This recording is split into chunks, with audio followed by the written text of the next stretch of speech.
یہی بات کہی گئی ہے قرآن مجید میں سورہ نساء اور سورہ مائدہ میں، یا ایھا الذین آمنوا کونوا قوامین للہ شہداء بالقسط، شہداء بالقسط، بے کے ساتھ آیا شہد، تم جو ہے گواہی دینے والے بن جاؤ عدل و انصاف کی، اور اللہ تعالیٰ کے حق میں کھڑے ہو جاؤ، قوموا للہ، اللہ کے لیے، قوامین للہ شہداء بالقسط۔ اور سورہ مائدہ میں کونوا قوامین بالقسط شہداء للہ، اللہ کے حق میں گواہی دینے والے بن کر کھڑے ہو جاؤ، اللہ کے دین کی گواہی دو اپنے قول سے، اپنے عمل سے، اور اجتماعی طور پر دو، اس دین کو قائم کر کے اس کی ایک حجت قائم کر دو دنیا پر کہ ہاں یہ دین ہے بہترین دین۔ لیکن صرف زبانی کلامی اگر پیش کرو گے تو وہ حجت نہیں بنے گی۔ جیسے اگر یہ حکم ہے کہ جھوٹ نہ بولو تو دیکھو ہمارے نبی نے، تم نے خود انہیں الصادق کا خطاب دیا، انہوں نے کبھی جھوٹ نہیں بولا۔ اگر تمہیں حکم ہے امانت میں خیانت نہ کرو، دیکھو ہمارے نبی نے تم پر حجت قائم کی، تم نے خود انہیں امین کا خطاب دیا۔ اور اگر تم سے کہا گیا ہے کہ اسلام کو قائم کرو، دیکھو ہمارے نبی نے قائم کر کے دکھایا ہے۔ فاقے کیے، مصیبتیں جھیلی، تکلیفیں جھیلی، برداشت کی، 250 سے زائد اپنے جو بہترین سمجھئے کہ اپنے جو صحابہ تھے ان کی جانوں کا نذرانہ پیش کیا، جن میں حضرت حمزہ بھی ہیں رضی اللہ تعالی عنہ۔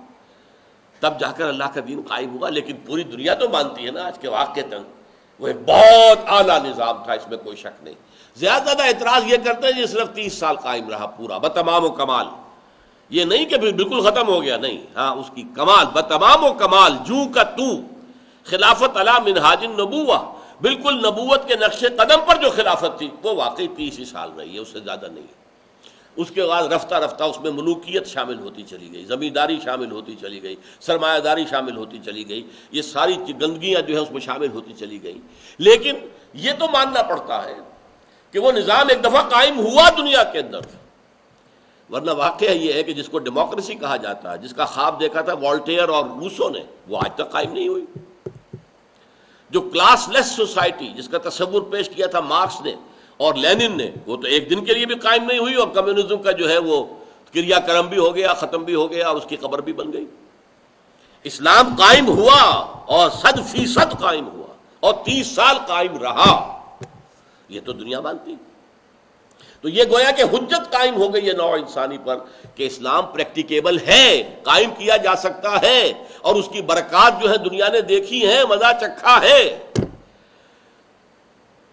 لِيَكُونَ الرَّسُولُ شَهِيدًا عَلَيْكُمْ وَتَكُونُوا شُهَدَاءَ عَلَى النَّاسِ، یہ اللہ تعالیٰ کی طرف سے لوگوں پر حجت قائم کرنے کے لیے کم سے کم کیا چیز ضروری ہے؟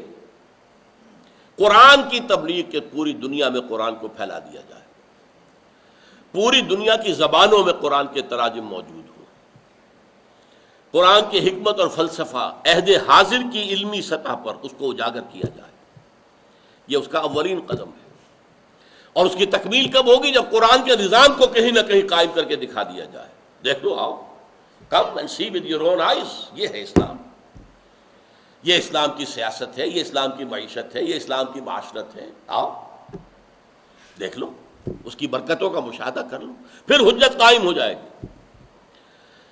تو تمہارا چناؤ ہو گیا ہے، وَجَاهِدُوا فِي اللَّهِ حَقَّ جِهَادِهِ هُوَ اجْتَبَاكُمْ لِيَكُونَ الرَّسُولُ شَهِيدًا عَلَيْكُمْ۔ اچھا، یہاں رسول کا ذکر پہلے کیوں آیا؟ کہ اوپر آ چکا ہے رسالت کا ذکر، اللہ یصطفی من الملائکۃ رسلا ومن الناس هو اجتباکم لِيَكُونَ الرَّسُولُ شَهِيدًا عَلَيْكُمْ وَتَكُونُوا شُهَدَاءَ عَلَى النَّاسِ۔ یہاں رسول کا ذکر پہلے اور امت کا ذکر بعد میں اس سلسلے میں آ رہا ہے۔ اور سورہ بقرہ میں تحویل قبلہ کے موقع پر آیا ہے، سَيَقُولُ السُّفَهَاءُ مِنَ النَّاسِ مَا وَلَّاهُمْ عَن قِبْلَتِهِمُ الَّتِي كَانُوا عَلَيْهَا قُل لِّلَّهِ الْمَشْرِقُ وَالْمَغْرِبُ يَهْدِي مَن يَشَاءُ إِلَىٰ صِرَاطٍ مُّسْتَقِيمٍ وَكَذَٰلِكَ جَعَلْنَاكُمْ أُمَّةً وَسَطًا لِّتَكُونُوا شُهَدَاءَ عَلَى النَّاسِ وَيَكُونَ الرَّسُولُ عَلَيْكُمْ شَهِيدًا۔ یہ تحویل قبلہ تو ایک علامت ہے کہ امت سابقہ بنی اسرائیل جن کا قبلہ تھا بیت المقدس، ان کا دور ختم، وہ معزول، اور ایک امت نئی بن گئی ہے، امت محمد، اس کو اب اس کا نسب ہو گیا ہے۔ اب اس مقام پر اللہ کے نمائندے کی حیثیت سے دنیا میں اب امت محمد ہوگی جس کا قبلہ مکہ مکرمہ ہے۔ اور یہ تمہیں امت کیوں بنایا گیا؟ وہ اس لیے بنایا گیا، وَكَذَٰلِكَ جَعَلْنَاكُمْ أُمَّةً وَسَطًا لِّتَكُونُوا شُهَدَاءَ عَلَى النَّاسِ، چونکہ یہاں پر تحویل قبلہ جو علامت تھی کہ یہ در حقیقت جیسے کہ تاج پوشی کی رسم ہوتی ہے، ایک بادشاہ فوت ہو گیا، بیٹا جو ہے اس کی جگہ آ رہا، اس کی تاج پوشی ہوتی ہے، اس طریقے سے سابقہ امت کا دور ختم، ایک نئی امت محمد سامنے آ گئی ہے اور اس کی تاج پوشی ہوئی ہے کہ اب قبلہ جو ہے وہ شمال کی بجائے جنوب کی طرف رخ کر دیا گیا، بیت المقدس کی وہ حیثیت ختم، اب یہ بیت اللہ جو ہے اس حرم کعبہ کے اندر ہے۔ لہذا اس میں چونکہ امت کا ذکر تھا، لہذا یہاں کیا ہے، وَكَذَلِكَ جَعَلْنَاكُمْ أُمَّةً وَسَطًا لِتَكُونُوا شُهَدَاءَ عَلَى النَّاسِ وَيَكُونَ الرَّسُولُ عَلَيْكُمْ شَهِيدًا، تاکہ تم ہو جاؤ گواہ پوری نوع انسانی پر اور رسول ہو جائیں گواہ تم پر۔ اسی لیے رسول نے گواہی لی تھی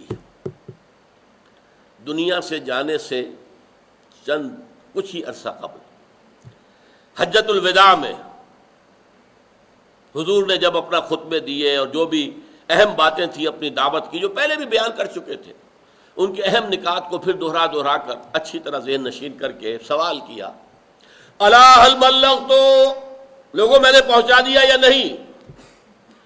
اور پورے مجمع نے بیک زبان کہا، انا نشہد انک قد بلغت الرسالۃ وادیت الامانۃ ونصحت الامۃ وکشفت الغمۃ، ہم گواہ ہیں اللہ کے نبی، آپ نے رسالت کا حق ادا کر دیا، آپ نے امانت کا حق ادا کر دیا، آپ نے ہماری خیر خواہی کا حق ادا کر دیا، آپ نے باطل کے اندھیروں کے پردوں کو چاک کر دیا۔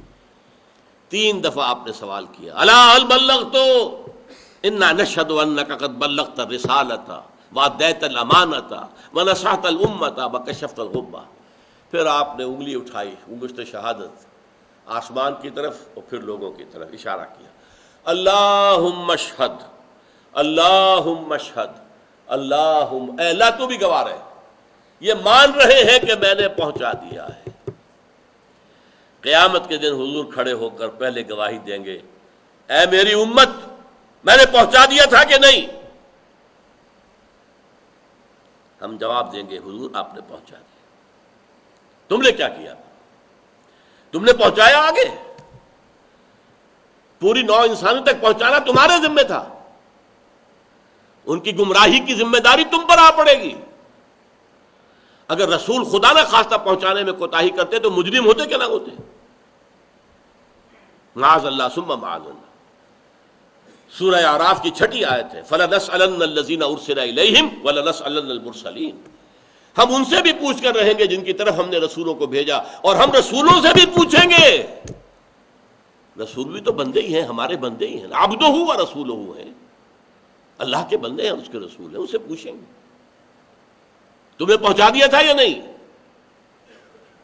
یا عیسی ابن مریم اانت قلت للناس اتخذونی وامی الہین، اے مریم کے بیٹے عیسیٰ، کیا تم نے کہا تھا لوگوں سے کہ مجھے اور میری ماں کو بھی خدا بنا لینا؟ کیا جواب دیں گے عیسیٰ؟ پروردگار میں بری ہوں سے، میں نے نہیں کہا۔ یہ سارا معاملہ ہے۔ تو در حقیقت جس کی سادہ سی مثال میں دیا کرتا ہوں، اگر آپ اپنے کسی عزیز کو کوئی پیغام بھیجیں کہ یہ کام کل شام تک ضرور ہو جائے ورنہ میرا نقصان بہت شدید ہو جائے گا، کام نہیں ہوا، آپ کا نقصان ہو گیا، آپ غصے میں بفرے ہوئے گئے، اور خدا کے بندے میں نے تمہیں پیغام بھیجا تھا کہ تم یہ کام کرنا، تم نے نہیں کیا، میرا نقصان ہو گیا، ذمہ دار کون ہے؟ اگر وہ کہہ دے بھائی مجھے تو آپ کا پیغام پہنچا ہی نہیں، تو پھر اور کچھ کہہ سکیں گے آپ؟ بداشے کی طرح بیٹھ جائیں گے کہ نہیں؟ لیکن اب غصہ کس پر آئے گا؟ آپ جائیں گے اس کے اوپر جس کو تو آپ نے پیغامبر بنایا تھا، وہ خدا کے بندے، تجھے میں نے پیغامبر بنایا تھا، میری بات پہنچاؤ، نہیں پہنچائی تم نے، تم ذمہ دار ہو۔ یہ ہے وہ نازک ذمہ داری، رسول نہ پہنچائے تو رسول مجرم۔ یا ایھا الرسول بلغ ما انزل الیک من ربک وان لم تفعل فما بلغت رسالتہ، اے رسول پہنچا دو جو کچھ نازل کیا گیا ہے تم پر تمہارے اللہ کی طرف سے، اگر نہیں کرو گے تو پھر رسالت کا حق ادا نہیں ہوگا، پکڑے جاؤ گے اللہ کے ہاں۔ یہی وجہ حضور نے گواہی لے لی تھی، الا هل بلغت انا نشهد انک قد بلغت رسالتہ وادیت الامانۃ ونصحت الامۃ وکشفت الغمۃ۔